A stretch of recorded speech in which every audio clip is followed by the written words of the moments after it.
하나가 바로 부활에 대한 겁니다. 우리가 장례식장에서 고인이 이제 천국으로 가셨습니다. 그리고 부활하실 겁니다. 뭐 이런 이야기를 들을 때마다 마음 한쪽에 의문이 들죠. 정말 썩어진 이 몸이 있는데 어떻게 다시 살아날 수 있을까? 화장을 했는데 어떤 몸을 입고 올 것인가? 뭐 이런 겁니다. 만약에 부활하면 도대체 어떤 모습을 하는 건가? 이러한 질문은 오늘날의 우리들의 생각만은 아닙니다. 2000년 전 고린도 교회에도 똑같은 의문을 제기한 사람이 있었습니다. 그래서 우리가 지난 시간까지 우리는 고린도전서 1장 15장 1절부터 34절까지 이제 바울의 부활이 있느냐 없느냐, 죽은 자의 부활이 있다, 이 바울의 원론적인 변론을 우리가 같이 살펴봤고요. 오늘은 이제 한 걸음 더 나아가서 조금 더 35절부터 이제 57절까지 좀 더 구체적이고 강론적이고 현실적인 그러한 변증을 살펴볼 겁니다. 그러니까 부활이 있느냐 없느냐가 이제 아니라 부활이 있는데, 그러면 부활이 있으면 도대체 어떤 몸이냐라는 거예요. 그래서 좀 강론적이기도 하고 심층적이기도 하고 현실적이라고도 구체적이라고 볼 수가 있습니다. 자, 35절. 그러나 죽은 사람이 어떻게 살아나며 그들은 어떤 몸으로 옵니까? 하고 묻는 사람이 있을 겁니다. 그러니까 이 질문을 제기한 사람들은 당시 최고의 지식인들이었어요. 그러니까 헬라 철학에 정통한 사람들, 오늘날로 치면 과학자, 철학자 같은 사람들이죠. 그들의 논리는 이겁니다. 자, 우리가 죽으면 어떻게 돼요? 없어지잖아요. 썩어지잖아요. 몸이 없어져요. 그 화장에도 없어지고 땅에 묻어도 없어지는데, 그러니까 이 몸이 없는데 어떻게 살아나냐 이거예요. 근데 도대체 어떤 몸으로 오느냐 이런 겁니다. 그러니까 몸이 있어야지 다시 사는 거 아니냐라는 기본적인 사고를 갖고 있는 거죠. 굉장히 논리적이고 합리적으로 들립니다. 이제 바울이 이렇게 이야기하는 사람들에게 이제 바울이 그들의 내면의 논리를 어떻게 반박하는지, 그리고 죽은 자들의 부활의 몸이 어떤 것인지 구체적으로 이제 다루거든요. 이 바울은 이 변증을 하기 위해서 두 가지 토대를 이야기합니다. 하나는 시의 예화고, 또 하나는 땅과 하늘의 형체가 다르다라는 걸 얘기하면서 변증을 해요. 그래서 이제 결론적인 사상으로 이제 풀어나가는데, 그것도 이제 두 가지로 나눠서 얘기합니다. 하나는 이론적으로, 하나는 현실적으로 그렇게 얘기를 합니다. 먼저 이제 우리가 이걸 하나하나 살펴볼 건데, 그러니까 우리가 부활하게 될 때 그 부활의 실체, 바울이 여기에서 뭔 얘기를 하려고 하냐면은, 부활의 몸은 결론적으로 이 땅에 있는 우리의 몸과 형체가 다르다라는 겁니다. 그래서 바울이 고린도전서 15장에서 이야기하는 부활은, 더 나아가서 이제 신약 성경이 이야기하고 있는 부활은 우리가 이 땅에서 살고 있는 이 몸, 우리가 경험하고 있는 이 몸이 아니라는 거예요. 성경에 보게 되면 다시 죽었다가 다시 살아난 예들이 종종 나옵니다. 구약에도 있고 신약에도 있는데, 혹시 여러분 기억하십니까? 엘리야 시대에 엘리야가 누구를 살려요? 사르밧 과부의 아들을 살립니다.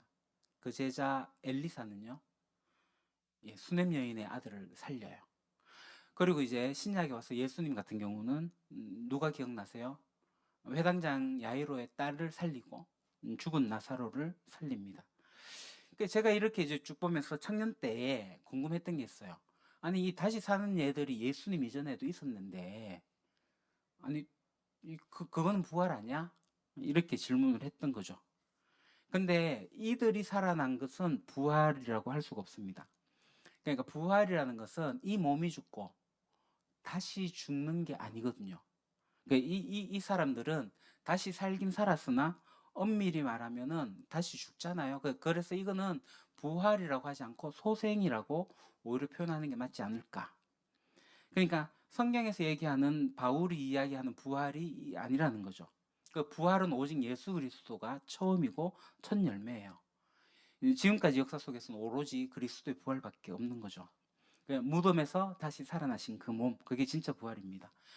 그리고 예수님 이후에도 성경에 보면은 또 많은 사람을 살려요. 바울은, 네, 저거 잘못됐네요. 바울은, 네, 청년 유두고를 살립니다. 네. 그리고 베드로는 누굴 살립니까? 네, 도르가 여인을 살립니다. 어, 여기에서 저는 이제 유두고 이야기를 하게 되면, 유두고가 왜 죽어요? 아마 낮에 굉장히 피곤했나 봐요. 이제 바울이 강론하고 있는데 2층에 앉아 있다가 졸다가 뚝 떨어졌거든요. 예, 바울의 설교 강론을 듣다가도 조는 사람이 있었습니다. 제게는 굉장히 위안이 되는 얘기입니다. 여하튼간에 이 구약이나 신약에나 이렇게 죽다 살아난 사람들이 있어요. 이 성경에만 있는 게 아니라 사실 우리가 살고 있는 현 시대에도 있죠. 병원에서 사망 선고를 했습니다. 의사가. 이 사람 심장이 멎었다. 뇌파도 이제 끝났다. 죽었다. 사망 선고를 하거든요. 근데 다시 심장이 뛰면서 살아난 얘들이 간혹 흔치 않지만 어쩌다가 한 번씩 그런 일들이 있다는 소식을 우리가 들어요. 그러니까 우리가 이 땅에서 몸이 다시 깨어나는 일들, 소생케 되는 일들은 있는데 그것을 부활이라고 하진 않는다. 죽었다 깨어난다 해가지고 그건 부활이 아니에요. 왜냐하면 이 몸은 어떻게 돼요? 다시 죽거든요. 그러니까 이 몸은 사망을 이기는 몸이 아니라는 거예요. 부활은 사망을 이기는 겁니다. 그러니까 예수님의 부활은 사망을 이긴 부활이에요. 그게 다르다는 겁니다.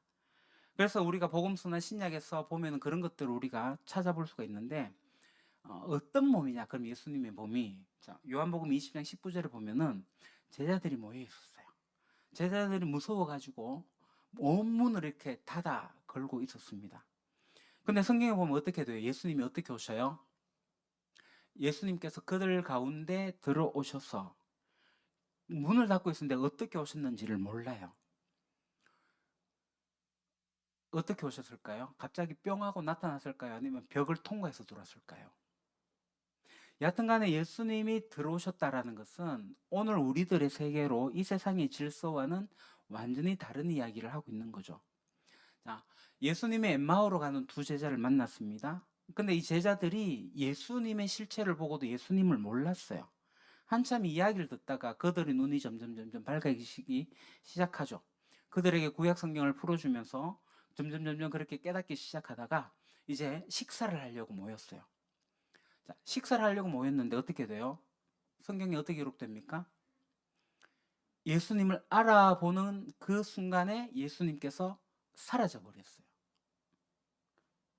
그러니까 이 예수님의 부활하신 몸은 도대체 어떤 몸이냐?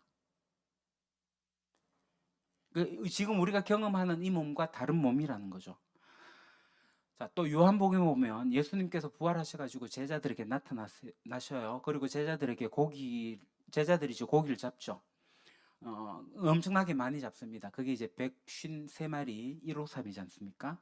그래서 요한복음 21장 12절에 보면 어떻게 돼 있어요? 예수께서 그들에게 말씀하셨다. 와서 아침을 먹으라. 제자들 가운데 아무도 감히 선생님은 누구십니까? 하고 묻는 사람이 없었다. 그가 주님이신 것을 알았기 때문이다. 이 내용이 좀 이상하지 않나요? 와서 아침을 먹으라 라고 하는 분이 누군지를 아는데 그걸 그러니까 누구냐고 묻는 사람이 없었다 라고 왜 이걸 기록했을까라는 거예요. 그러니까 지금 아침 먹으라고 하는 이 예수님의 실체의 모습이 우리가 알고 있던 그러한 예수님의 그 모습으로 나타난 게 아닌 것 같은 느낌적인 느낌이 있다는 거예요.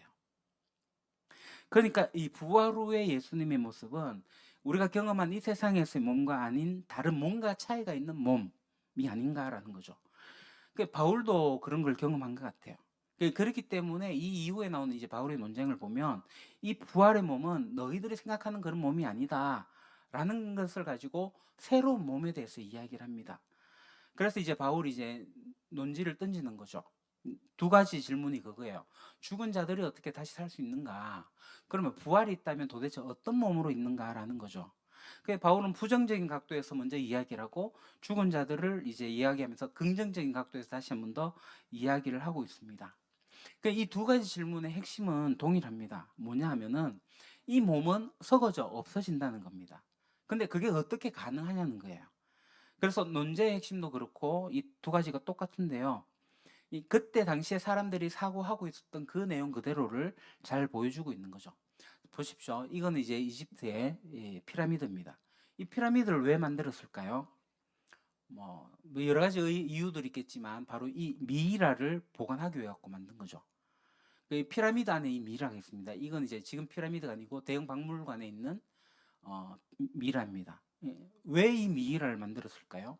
그러니까 고대의 사람들도 어떤 생각을 하냐면 죽고 난 이후의 세계에 대해서 생각이 있었던 거고 부활에 대한 생각들이 있었던 거예요. 근데 부활을 하려면 어떻게 해야 돼요?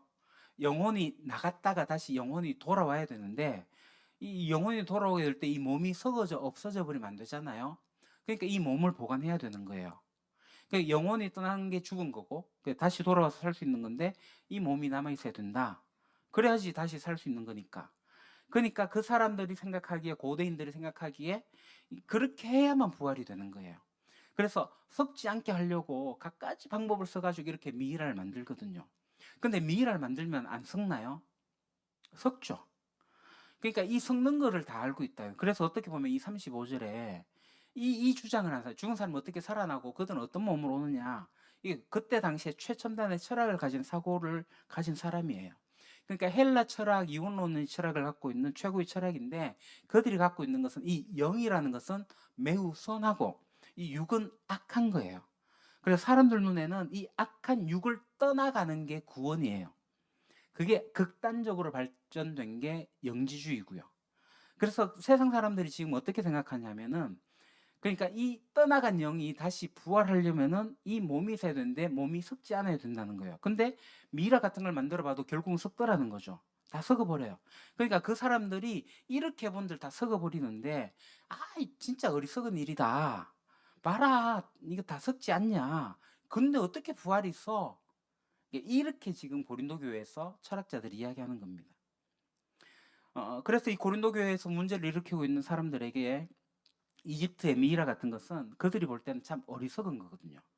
그래서 이 부활은 없어. 봐봐 안 되잖아. 근데 이제 바울이 부활이 있다라고 얘기를 하니까 그들이 볼 때는 이거 우습다는 거죠. 아니 도대체 죽은 자들이 어떻게 살아나? 그들이 어떻게 다시 몸을 가지고 와? 그러면서 이 이야기에 대해서 바울이 그러면 뭐라고 얘기하냐면은 35절이 지나고 바로 딱 던지는 말이 어리석은 사람이요. 그러니까 당시에 헬라 지식인들 또 철학에 심취한 그들의 입장에서 보게 되면 그러니까 오늘날 우리 시대로 말하면은 최고급 지성을 가진 어떤 학문, 그 인문학, 어떤 철학 그런 사람들의 눈으로 봤을 때 이 기독교의 복음에는 하자가 있는 것처럼 보이는 거예요. 그때 당시도 마찬가지고요. 그러니까 헬라 철학에 심취한 사람들은 바울이 얘기하는 것들이 말도 안 되는 거예요. 이 다 썩어져 없어져 버리는데 무슨 근거로 그렇게 얘기하냐. 그 바울이 이제 답을 하는 겁니다. 너희들이 지금 그런 식으로 하지 않느냐. 그 오히려 너희들이 지금 어리석은 사람이다. 굉장히 합리적으로 판단하는 것 같지만 당시의 최고의 어떤 지성을 이야기하는 것처럼 보이지만 오히려 그 사람들이 어리석다. 바울이 얘기를 하는 거죠. 이제 우리가 여기서 조금 생각해야 될 부분이 있습니다. 당시에도 최고의 지성이라고 하는 사람들의 눈에 부활의 복음이 굉장히 어리석게 보였거든요. 오늘날 우리 시대도 마찬가지일 겁니다. 과학이 발전하고 요즘에 뭐그 스페이스 X인가요? 뭐 일론 머스크가 해외로 사람 보내고 해외란다 우주로 사람 보내고 그런 시대에 살고 있는데 교회에서 말하는 이 부활의 복음이 어떻게 믿기냐는 거예요. 아마 넌크리스찬들이 이런 생각을 할 거예요. 근데 여러분 이 과학이라는 거, 이 과학적 지식이라는 게 그리 오래되지 않았습니다. 불과 몇백 년 전만 해도요. 코페르니쿠스가 지금부터 한 500여 년 전인데 그 코페르니쿠스 이전에는 어떤 생각을 했냐면 천동설을 갖고 있었습니다. 이 천동설이 여러분 뭐 회귀한 이론이 아닙니다. 과학자들이 그 당시에 최고의 지성의 과학자들이 주장한 내용이에요. 그들이 갖고 있는 증거와 논리를 다 펼쳐봤을 때 천동설이 가장 합리적이었어요. 근데 그게 나중에 알고 보니까 아닌 거죠. 지동설로 바뀐 거예요. 이거 바뀐 지 몇 년 안 됐습니다. 몇백 년 안 됐어요. 심지어 우리 종교개혁자로 하는 깔뱅도 루터도 천동설 이론을 붙들고 있었어요. 지금 보면 굉장히 어리석지만 그래요. 오늘 이제 감염병, 얼마 전까지만 해도 이제 코로나, 그 감염병이라는 것에 해가지고 인수 공통 분모 감염을 이야기하는 게 불과 몇 년 되지 않았습니다. 불과 100년조차도 되지 않았어요. 뭐 코로나가 나오고 거기에 대해 뭐 백신을 만들고 뭐 mRNA 뭐 이런 거 만들고 지금도 계속 변종을 하면서 만들어 나가고 있는 과학이 잘 몰라요. 그러니까 우리가 아는 지식은요, 사실은 진짜 아주 미미하고 조금밖에 모릅니다. 그러니까 이제 우리가 아는 지식이 뭐예요? 처음에 원자 발견해서 또 얼마나 놀랐어요. 분자, 그 쿼크, 블랙홀, 뭐 이런 거 안 지가 얼마 안 돼요. 근데 그런 지식을 가지고 우리가 모든 것을 아는 것처럼 판단해서는 안 된다는 겁니다. 우리가 알고 있는 지식은요, 좀 과장해서 말하면 모르겠어요. 태평양에 있는 물에 그냥 한 컵 정도를 뜨고 있는 게 우리 지식의 양이 아닐까. 근데 그 지식을 가지고 우리가 모든 것을 알 수 있다라고 얘기할 수가 없습니다. 근데 제가 이야기하려고 하는 것은 그래서 과학이 필요 없다 이게 아니라 과학적 인식은 너무너무 중요해요. 우리가 이 과학적 인식을 잘 붙들어야 되고 이 과학적 인식을 잘 발전시켜 나가야 되고 그리고 우리가 알고 있는 양의 지식을 다 가지고 그러나 겸손하게 우리가 모든 것을 알 수는 없다. 그렇게 다가가야 됩니다. 그래서 우리가 중요하게 여기는 게 뭐냐면은 성경이 가르치고 있는 내용이나 또 하나님이 이 우주를 만드셨다고 우리는 믿기 때문에 당연히 이 우주를 가르치고 있는 이 과학적 지식은 결국은 동일할 수밖에 없습니다. 그러니까 성경이 보여주는 거나 이 우주나 자연이 보여주는 것은 결과적으로 같을 수밖에 없어요. 이건 우리 그리스도인의 신앙입니다. 과학을 부인하면 안 돼요. 과학의 발견들을 그대로 잘 받아들여 가지고 결국은 이 성경의 가르침과 과학이 같다라는 것을 우리가 밝혀 나가는 것이 필요하고요. 결과적으로 그렇게 되어가고 있는 중에 있잖아요. 근데 문제는 뭐냐면 이 한쪽에서는 과학을 무시하고 한쪽은 성경을 무시해 가지고 둘이 마치 어긋나는 것처럼 이야기를 하는데 그 둘 다 틀린 겁니다. 교회에서는 과학이 틀렸다고 얘기하고 그거 잘못된 겁니다. 과학에서 이 교회 성경이 틀렸다 하는데 그것도 잘못된 거고요. 결국 성경과 과학은요, 결국 같이 갈 수밖에 없습니다. 동전의 양면처럼 하나로 갈 수밖에 없어요. 자, 또 예를 들면 빅뱅 이론 여러분 들어보셨죠? 빅뱅 이론이 처음 나올 때 사람들이 어땠는지 아십니까? 무신론자 과학자들은 아주 기가 살았습니다. 봐라, 성경에서 말한 창조 이론 이거 다 가짜다. 그러니까 이 크리스찬 과학자들이 어때요? 이 빅뱅 이론이 나왔을 때 이 빅뱅 이론을 굉장히 싫어했습니다. 그거 잘못된 과학 이론이야 이렇게까지 얘기를 했어요. 근데 시간이 지나서 지금 어떻습니까? 지금은요, 빅뱅 이론을 누가 좋아하냐면은 크리스찬 과학자들이 좋아해요. 왜냐하면 빅뱅 이론을 잘 들여다보고 잘 공부해 보니까 우리가 성경 연구하는 것도 더 발전되다 보니까 성경과 빅뱅 이론이 너무나도 잘 맞아 떨어지는 거예요. 이제 거꾸로 됐어요. 무신론자 과학자들은요, 빅뱅 이론을 살펴보면서 자꾸 허점, 흠이 있다는 걸 찾아내려고 하고 있고, 크리스찬 과학자들은 오히려 빅뱅 이론을 옹호하려고 그럽니다. 마치 이런 거예요. 그러니까 과학이 발전하면 처음에는 어떤 성경의 가르침과 이렇게 부딪히는 것처럼 보이지만 결국은 이 성경의 가르침과 과학이 얘기하는 것은 결국은 같이 갈 수밖에 없는 거죠. 왜요? 하나님이 우주를 창조하셨고 하나님이 이 질서를 가지고 우주를 다스리기 때문에 우리는 그 모르는 하나님의 질서를 알아가고 있는 과정 속에 있기 때문에 결국은 우리가 알아가면 알아갈수록 같아질 수밖에 없는 거죠. 그러나 우리가 가지고 있는 기본적인 이 지식의 정보의 양을 가지고 쉽게 한정지어 가지고 이게 다다 이렇게 하는 것은 안 되고요. 그렇습니다. 마치 이 성경에서 이야기하는 것도 그거예요. 그들이 가지고 있는 헬라적 철학과 그들의 사고를 가지고 그게 다라고 생각하니까 엉뚱한 이론을 가지고 이야기하잖아요. 그 사람들에게 바울이 뭐라 해요? 이 어리석은 사람이요. 이렇게 얘기하는 거죠. 자, 그러면서 이제 두 가지 예를 제시합니다. 하나는 시, 그리고 땅과 하늘의 형체가 다르다. 자, 이거 보세요. 이거는 뭐예요? 여러분들이 보신 왼쪽이 수박씨입니다. 그리고 자라나면은 이렇게 수박이 됩니다. 그러니까 이 얘기가 뭐냐면은 바울이 지금 얘기하는 게 이거예요. 그리고 그대가 뿌리는 것은 장차 생겨날 몸 그 자체가 아닙니다. 밀이든지 그 밖에 어떤 곡식이든지 다만 씨앗을 뿌리는 것입니다. 그러나 하나님께서는 원하시는 대로 그 씨앗에 몸을 주시고 그 하나하나의 씨앗에 각기 고유한 몸을 주십니다. 36절에 어리석은 사람이여 그대가 뿌리는 씨는 죽지 않고서는 살아나지 못합니다. 그러니까 이 씨는 어떻게 돼요? 죽어서 썩어져야 되는 거예요. 근데 이 사람들의 주장이 뭐냐면은 반대자들의 주장은 아니 썩으면 아예 없어지는데 이게 말이 되냐? 그거 어떻게 사냐? 라고 얘기를 하는 거죠. 왜냐하면 그들의 사고는 이 몸으로 다시 살아나야 되니까. 근데 바울의 답은 그게 아니라는 거예요. 이 몸으로 사는 거 아니야? 봐라. 뭐예요? 씨를 뿌리면 이 씨가 썩어져서 없어지는데 그러면서 새로운 게 나자오나요. 너는 씨를 뿌리지만 거두는 형체는 뭐예요? 다른 과일이라는 거예요. 씨앗, 수박 씨앗을 뿌리지 그래야 수박이 나오는 거죠. 그러니까 우리는 수박을 심으면 수박이 나오는 게 아니잖아요. 그러니까 씨를 뿌리는 거다. 그게 다르게 나타나지 않느냐. 그러니까 이것이 같은 거지만 불연속이라는 거죠. 다르다. 그러니까 바울은 지금 다르다라는 것을 강조합니다. 잘 생각해야 돼요. 바울은 다르다는 것을 봤거든요.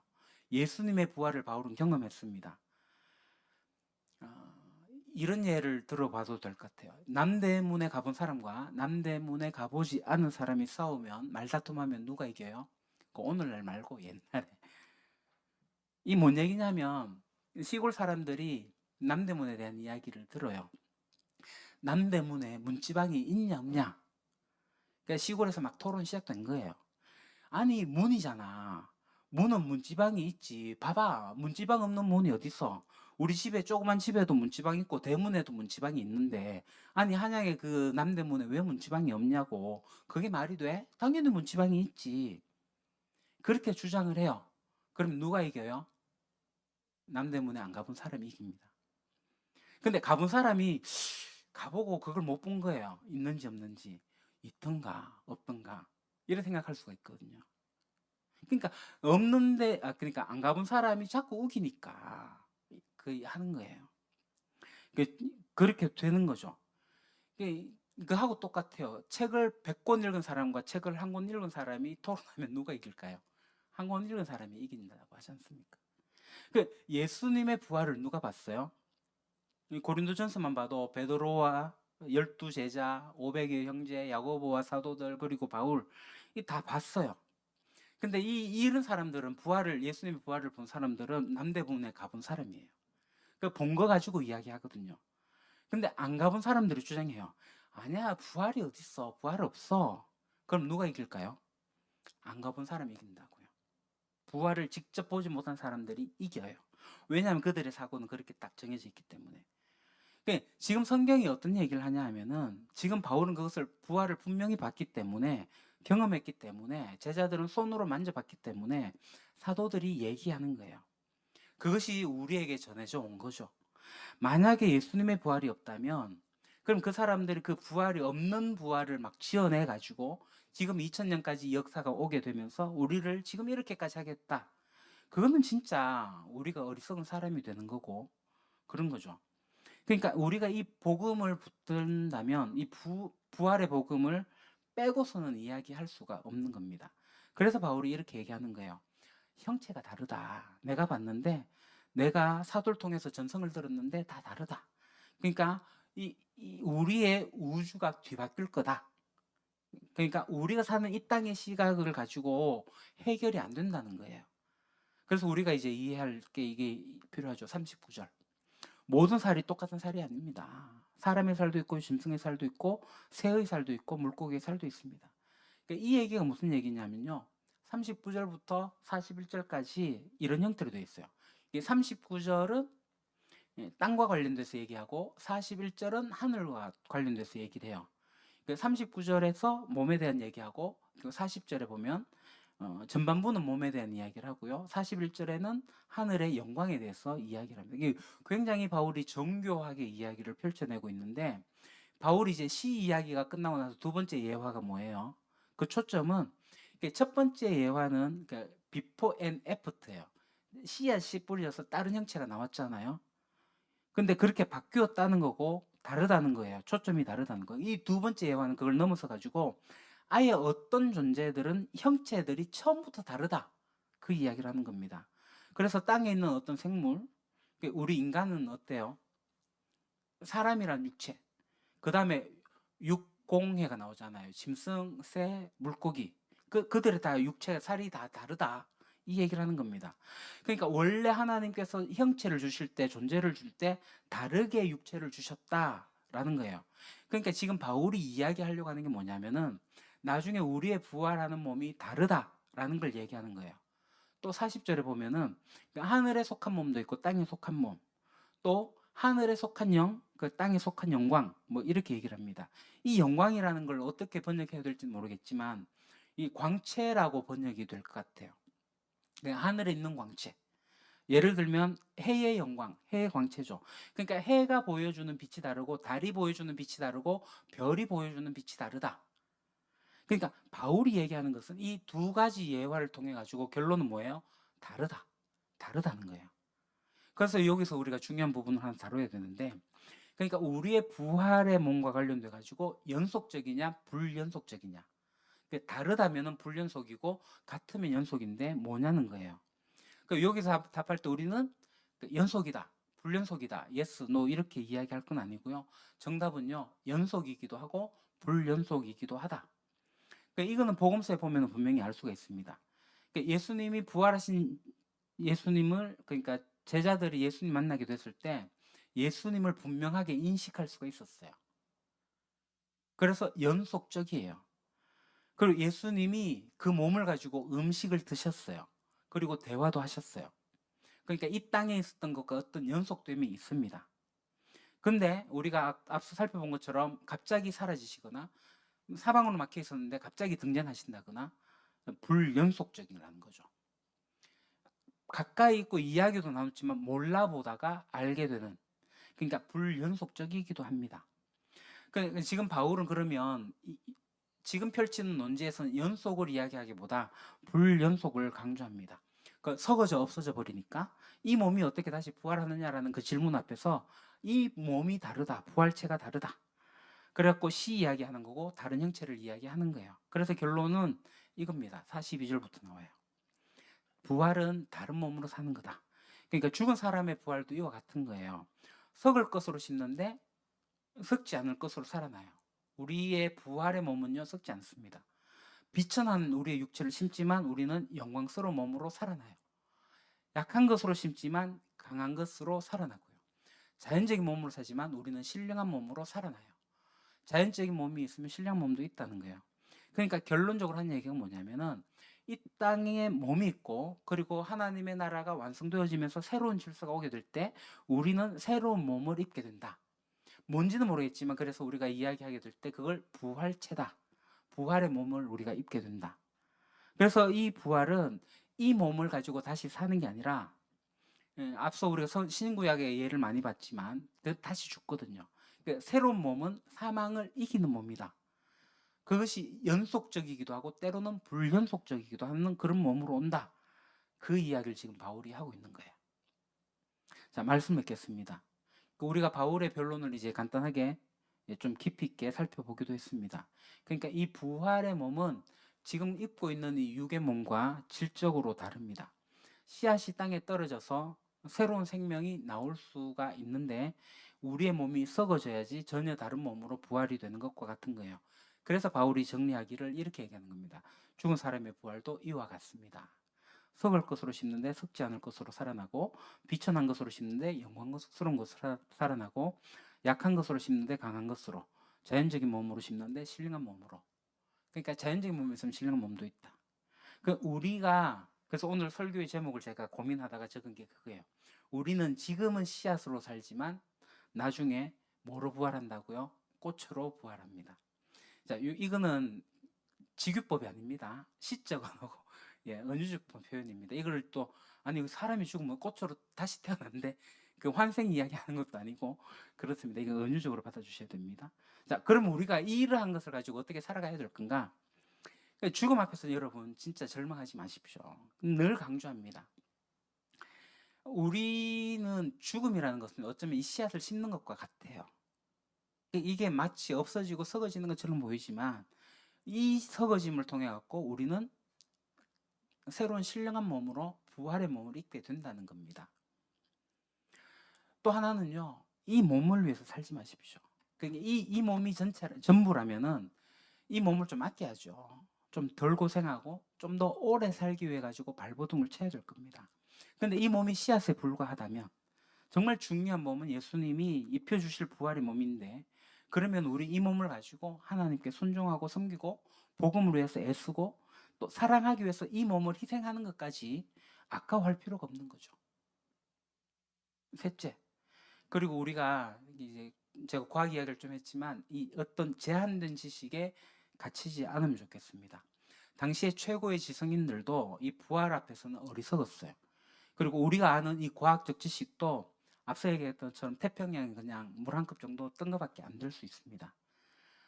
저도 신학을 많이 했지만 좀 교만한 모습들이 있긴 했지만 저도 이 신학에 대해서 제한된 지식에 갇히지 않으려고 합니다. 그리고 우리는 더욱더 과학을 공부해야 되고요. 그래야 될 것 같아요. 내가 다 안다라는 교만 좀 버리시면 좋겠고 계속 탐구해 나가며 더 깊이 알아가는 과정들이 있으면 좋겠습니다. 예수님께서 먼저 이 길을 걸어가셨어요. 부활은 단순한 소생이 아니고요. 벽을 통과했다가 나타났다가 사라졌다가 분명히 제자들과 만나서 대화도 나누고 음식도 드시고 그 놀라운 예수님의 몸이 우리에게도 보장되어 있습니다. 마지막으로 바울의 승리의 고백이 우리가 나중에 살펴보겠지만 이거는 우리가 같이 한번 고백합시다. 시작. 죽음아 너의 승리가 어디에 있느냐. 죽음아 너의 독침이 어디에 있느냐. 그러므로 나의 사랑하는 형제 자매 여러분 굳게 서서 흔들리지 말고 주님의 일을 더욱 많이 하십시오. 여러분이 아는 대로 여러분의 수고가 주님 안에서 헛되지 않습니다. 아멘.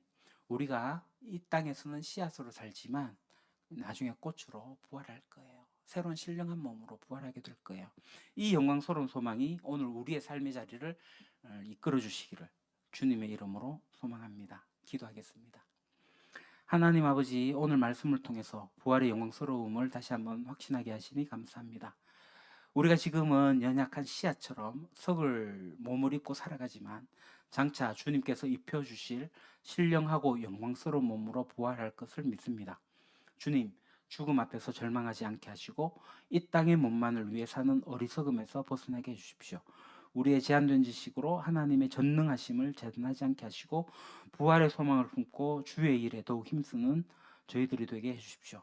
부활의 첫 열매 되신 예수님의 이름으로 기도드립니다. 아멘.